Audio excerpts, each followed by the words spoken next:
Bonjour, bonjour, bonjour, chers amis TEFA, bonjour, chers internautes, bonjour à la Côte d'Ivoire. Bienvenue dans notre rubrique Des voix de vérité. Ce matin, je voudrais vous entretenir de la prophétie d'Houphouët-Boigny pour 2021. Ah oui, Houphouët-Boigny a prophétisé pour 2021. Ou le dernier vœu d'Houphouët-Boigny. Et comment nous allons concrétiser ces vœux-là, cette prophétie d'Houphouët-Boigny, en appliquant la VNC. Alors, il faut savoir que Houphouët-Boigny est rentré dans la politique en luttant pour le mieux-être des Ivoiriens. Pour ceux qui ne savent pas, en 1936, Houphouët-Boigny a écrit un pamphlet dénommé « On nous a trop volé ». On nous a trop volé parlant du cacao, où le prix du blanc était plus rémunérateur que le prix du noir. Voilà, on achetait le cacao du blanc à 25 francs et pour le noir, pour l'ivoirien, on l'achetait à 10 francs. Donc alors, Houphouët a écrit « On nous a trop volé ». Vous vous souvenez? Alors, Houphouët-Boigny est rentré dans la politique en pensant aux Ivoiriens, en pensant au bien-être des Ivoiriens.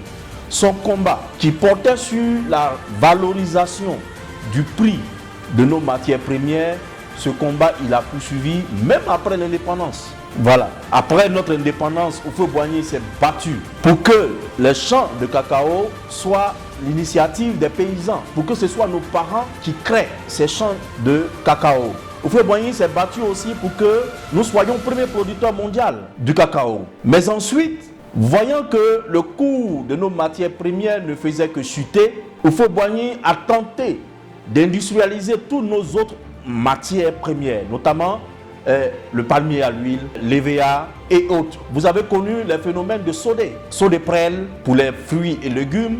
Vous avez connu Sodépalme, vous avez connu les sodés et sodés de sucre et autres. Houphouët-Boigny, voyant également que ces sodés étaient mal gérés par ses enfants, voyant donc l'impuissance devant cette réalité de faire comprendre à son peuple qu'il fallait passer par l'industrialisation pour maîtriser le coût de nos matières premières, alors Houphouët-Boigny s'est limité à former les Ivoiriens que nous sommes. Il s'est limité donc à se concentrer totalement pour nous donner la formation idoine au travers des grandes écoles que vous avez connues, des grandes écoles de référence, INP et autres, pour que nous soyons outillés, pour que demain nous puissions passer à la transformation locale de nos matières premières. Alors c'est fort de cela que Houphouët-Boigny, au cours d'une conférence, après une rencontre franco-africaine, datant du 4 novembre 1981, Houphouët-Boigny a lancé une prophétie aux Ivoiriens. J'invite donc les Ivoiriens à revoir cette vidéo-là. Houphouët-Boigny disait en substance, dans 20 ans, 30 ans, 40 ans au plus, nos enfants passeront à la transformation locale de toutes nos matières premières. Voilà, 1981 plus 20 ans, ça tombe pile 2001. En 2001, est-ce que en ce moment-là, nous avions des Ivoiriens formés capables de passer à la transformation? Je vous laisse répondre à cette question. 1981 plus 30 ans, ça tombe pile 2011. Est-ce qu'en 2011, on avait des Ivoiriens formés pour pouvoir transformer nos matières premières? 1981 plus 40 ans, ça tombe 2021. Faisons le bilan. Depuis 2001 jusqu'à nos jours, est-ce qu'en Côte d'Ivoire, il n'y a-t-il pas des Ivoiriens si bien formés qui pourraient conduire l'industrialisation de notre pays? Chers Ivoiriens, vous connaissez la réponse. Il y en a. J'ai vu même sur les réseaux sociaux des Ivoiriens ingénieurs en agro-industrie qui cherchent du travail et qui sont au chômage. Ce qui n'est pas normal. J'ai même vu des Ivoiriens travailler dans la haute technologie un peu partout dans le monde. Alors, l'expertise dans la formation, nous l'avons aujourd'hui. Ce qui n'était pas le cas en 1981. Alors, chers Ivoiriens, chers internautes, chers TEFA, le moment est venu pour que ce qu'Houphouët-Boigny a annoncé en 1981 devienne une réalité.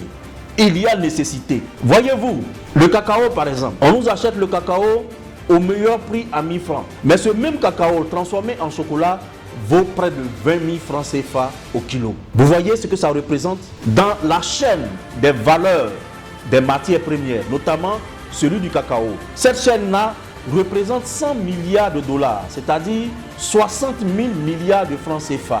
Sur cette somme-là, nous, pays producteurs, nous ne recevons que 5% seulement, chers frères ivoiriens. Aujourd'hui encore, nous sommes en train de mener le même combat que vous pouvez amener hier.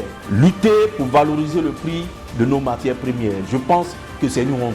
C'est une honte, c'est un aveu de défaite, c'est un aveu d'incapacité. Alors, nous au TEFA, nous avons décidé, en créant le TEFA, d'inviter les Ivoiriens à aller à la transformation locale de toutes nos matières premières. C'est la seule voie qui nous reste pour pouvoir bénéficier de ce qu'on appelle la mondialisation. Non seulement cela, c'est la seule voie qui nous reste pour pouvoir valoriser le travail de nos planteurs. 50 ans ou 60 ans après notre indépendance, nous en sommes encore à exporter des matières premières. C'est une honte. C'est une honte. C'est pour cela que le TEFA se bat et la prophétie du Houphouët-Boigny qui arrive à son terme. Parce que quand vous faites le calcul, 1981 plus 40 ans, cela donne 2021. Alors le 4 novembre 2021 prochain sera la fin de la prophétie lancée par Houphouët-Boigny. Alors, chers Ivoiriens, vous qui me voyez, pouvons-nous accomplir le dernier vœu d'Houphouët-Boigny? Sommes-nous capables de pouvoir relever ce défi? Est-ce que vous pensez qu'aujourd'hui même, nous n'avons pas de fils formés, nous n'avons pas d'Ivoiriens compétents, nous n'avons pas des Ivoiriens formés dans la science qui seraient capables de conduire notre industrialisation? Est-ce que vous pensez cela? Nous, au TEFA, nous pensons le contraire, que les Ivoiriens sont très bien formés, que le moment est venu pour nous de passer à cette transformation. Alors, laissez-moi donc vous proposer une solution. La solution du TEFA. C'est ce que nous avons appelé la VNC, la vision nationale commune. Nous devons donc faire de l'industrialisation une vision partagée par tous les Ivoiriens, une vision commune à tous les Ivoiriens. Dans ce sens-là donc, la vision que nous proposons avec le TEFA préconise 3 points essentiels. Le premier point, c'est d'abord d'adopter le principe même d'aller à l'industrialisation de toutes nos matières premières. Si ce principe est acquis, l'autre question que vous allez me poser, comment allons-nous trouver les moyens pour pouvoir passer à cette transformation? Chers Ivoiriens, sachez-le, nous ne sommes plus en 1960 ni en 1980, encore moins en l'an 2000. Aujourd'hui, les ressources financières qui pourraient nous aider à aller à cette transformation sans endetter notre pays existent. Comment faire pour les attirer? Là reste alors notre question. Pour les attirer, le TEFA nous préconise donc d'adopter ce qu'on a appelé la détaxe ou le dit tout fruit. La détaxe ou le dit tout fruit, c'est un système fiscal qui permet donc de simplifier nos systèmes de taxation et d'attirer les ressources du monde entier. Frère, si l'argent du monde entier vient chez toi, as-tu encore besoin d'aller t'endetter? Non. Alors, il faut savoir attirer. Et le TEFA préconise, en deuxième point, d'adopter cette recette-là, qui est la détaxe, pour attirer les financements du monde entier. Et c'est avec cet argent-là que nous allons installer nos usines.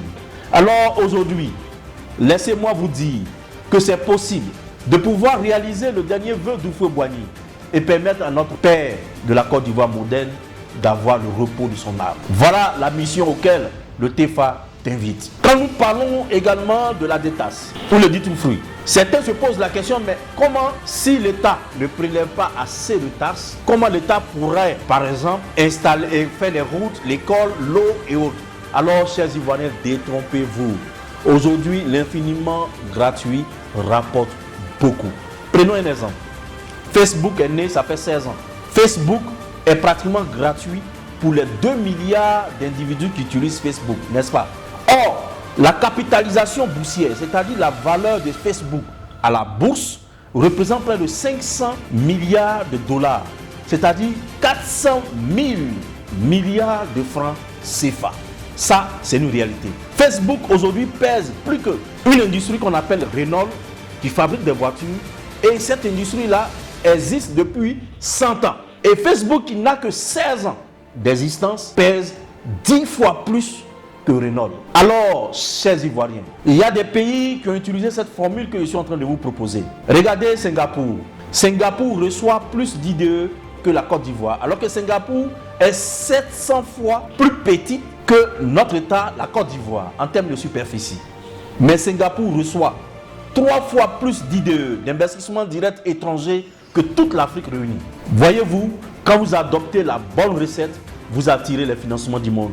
Et c'est ces financements du monde qui vous permettent donc de pouvoir passer à la transformation de vos matières sans vous endetter. Alors, également, est-il besoin de continuer dans les exemples? Voyez-vous, Dubaï. Dubaï est la 7e place financière au monde. Et la grande France que vous adorez est la 17e place financière au monde. C'est-à-dire l'attractivité qui permet à un État d'attirer les ressources du monde. Dans ce classement-là, la France est 17e. Dubaï est 7e. Qu'est-ce que Dubaï a fait? Quand vous arrivez à Dubaï, c'est Dubaï duty free. Duty free, c'est-à-dire Dubaï détassé. Voilà la formule aujourd'hui des États modernes pour pouvoir attirer les ressources. Tout près de nous, quand vous voyez le Rwanda, vous êtes fiers. Vous dites que le Rwanda est en train de décoller. Malgré les difficultés, malgré ce Rwanda enclavé, où le seul port qui dessert le Rwanda se situe à 1300 km. Et pourtant, le Rwanda reçoit les ressources du monde entier. Quand vous adoptez la recette qu'on appelle la détasse ou duty free, vous attirez l'argent du monde. Et l'argent du monde qui vient n'endette pas nos États, c'est cet argent-là qui nous permet donc d'installer les usines et de construire tout ce que nous voulons. Alors, chers frères, c'est possible.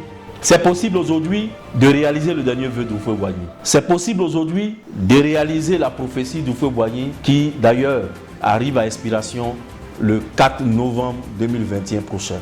Je t'invite donc à nous rejoindre au TEFA pour qu'ensemble nous puissions mener ce combat. Ce combat qui consiste à proposer un autre système de taxation, une nouvelle manière de gérer, un nouveau système de gouvernance de nos États. Et le système que le TEFA te propose, c'est ce que nous avons appelé la VNC. Alors, 2021, année de l'industrialisation de la Côte d'Ivoire, moi je dis yes, we can. Si tu es prêt, rejoins-nous. Nous allons réaliser cela pour le bonheur de nos enfants et pour tous les Ivoiriens. Parce que si vous avez des usines, on ne parle plus de manque d'emploi. Si vous avez des usines, nos planteurs seront valorisés parce que le prix de leurs matières premières sera intéressant et ils seront valorisés. Nos planteurs seront riches. C'est ça le vœu du TEFA. C'est ça aussi le dernier vœu du Houphouët-Boigny que nous devons accomplir. Es-tu prêt, cher TEFA? Si c'est le cas, rejoins-nous. Si tu me vois, partage ce que nous faisons pour que nous soyons nombreux dans la VNC pour accomplir cette mission. Merci beaucoup.